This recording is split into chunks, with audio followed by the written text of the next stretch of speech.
অনেক পুরনো দিনের কথা। খোরাসানি এক বৃদ্ধা মহিলা থাকতেন, যার একটি মাত্র ছেলে ছিল। তার নাম ছিল তারিক।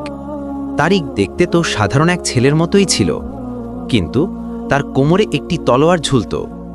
তারিক যেমন যেমন বড় হচ্ছিল, এই তলোয়ারটিও তার সাথে সাথে বড় হচ্ছিল।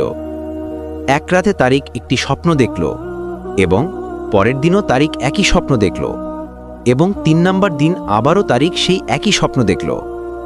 এখন তারিক বুঝে গেল যে এই স্বপ্ন নিশ্চয়ই সত্যি, এবং তারিকের চোখে মুখে খুশি পরিষ্কার ফুটে উঠছিল। সে নিজের কাছে প্রতিজ্ঞা করল যে সে এই স্বপ্নের কথা কাউকে বলবে না। যখন তার মা তার খুশির কারণ জিজ্ঞেস করলেন, তখন সে বলতে লাগল, মা, আমি একটা স্বপ্ন দেখেছি, কিন্তু সেই স্বপ্নের কথা আমি কাউকে বলতে পারবো না। তারিকের মা বলতে লাগলেন, বাবা, তুমি তোমার স্বপ্ন আমাকে শোনাও, আমি কাউকে বলবো না।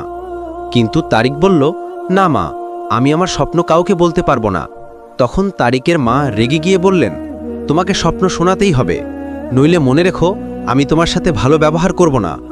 কিন্তু তারিক স্বপ্ন শোনালো না। এতে মা প্রথমে তাকে খুব বকাছকা করলেন এবং তারপর মারধর করতে লাগলেন। কিন্তু তারিকের উপর না বকাছকার কোনো প্রভাব পড়ল, আর না মারধরের। ঘটনাক্রমে সেখান দিয়ে শহরের কাজী যাচ্ছিলেন। তিনি তারিকের কান্না ও চিৎকার চেঁচামেচির আওয়াজ শুনতে পেলেন। তিনি তার সিপাহীদের বলতে লাগলেন, যাও, দেখো তো কে এত জোরে জোরে চিৎকার করছে। হতে পারে কোনো অসহায় মানুষের আমাদের সাহায্যের প্রয়োজন। কিছুক্ষণ পর সিপাহীরা এসে খবর দিল। তখন কাজী বলতে লাগলেন, আমি আমার জীবনে কখনো কাঁদিনি, এবং না আমি কোনো বাচ্চাকে কাঁদতে দেখতে পারি। তাই যাও এবং সেই ছেলেটিকে এক্ষুনি আমার সামনে হাজির করো। সিপাহীরা তারিককে কাজীর সামনে পেশ করল।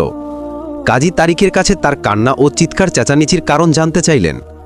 তারিক বলতে লাগল, জনাব, আমি একটি অদ্ভুত স্বপ্ন দেখেছি, আর আমার মা আমাকে এজন্য মারধর করছিলেন যে আমি আমার স্বপ্ন আমার মাকে বলছিলাম না। কাজী এটা শুনে মুচকি হেসে বললেন, খুব ভালো, আমার বিশ্বাস সেই স্বপ্ন আসলেই খুব আকর্ষণীয় হবে। বাছা, তুমি কি আমার ছেলে হতে পছন্দ করবে?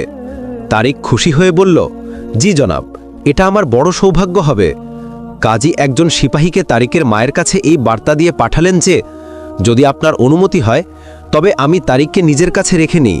তার লেখাপড়া ও লালন পালনের দায়িত্ব আমার উপর থাকবে। আমার আশা আপনি না করবেন না।